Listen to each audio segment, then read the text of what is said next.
This video is brought to you by G2A.com. Check out the link in the description for cheap games.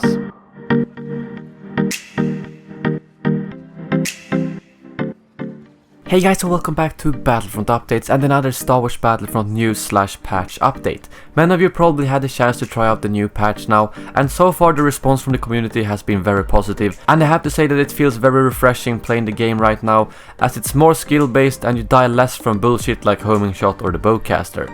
There was one thing I forgot to cover in my other patch video simply because it wasn't in the main patch thread, which is the matchmaking. A lot of you know how bad the matchmaking has been so far, and since the last patch it seems to actually have been significantly improved. First of all, you're actually able to choose the area you want to search for games in by going into the settings, and secondly it seems like finding games in general has been improved a lot.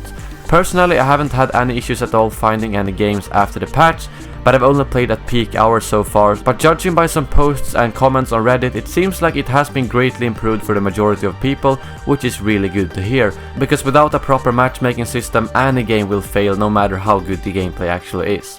Moving on, I've got some news on what will be coming on the next patch drop in February. I think that the thing that most people thought missed from the January update was a fix to the A-Wings. Well, the developers on Twitter has confirmed now that the A-Wings has been nerfed, but they're just waiting for the next patch drop.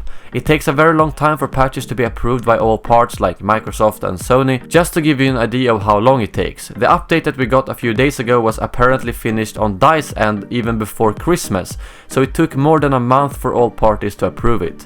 In some other news, Dennis, the lead designer, confirms that we will be getting more levels in the future as well. My guess is at the first DLC drop, but if we're lucky we might get it in the February patch. They're most likely going to wait with raising the level cap until they add some more weapons or star cards. At least that's what I think. It wouldn't actually make sense to raise the level cap without actually giving us some new rewards to play towards. And lastly, Dennis once again confirms that they are indeed looking into adding bots for the multiplayer modes, which is great to see. And now that they've added private matches, that functionality is already there, and they only need to make sure to develop the actual AI for the bots. I can imagine that developing AI for things like Walker Assault is probably very complicated and takes a while, but as long as they're working on it, we know that we will have something to look forward to in the future. That wraps up this news roundup. Thank you very much for watching and for the support on the channel. The channel has been growing really fast over the last week, and I've got no idea where you're all coming from, but thank you very much for the support nevertheless. I will see you all soon again, and as always, may the Force be with you.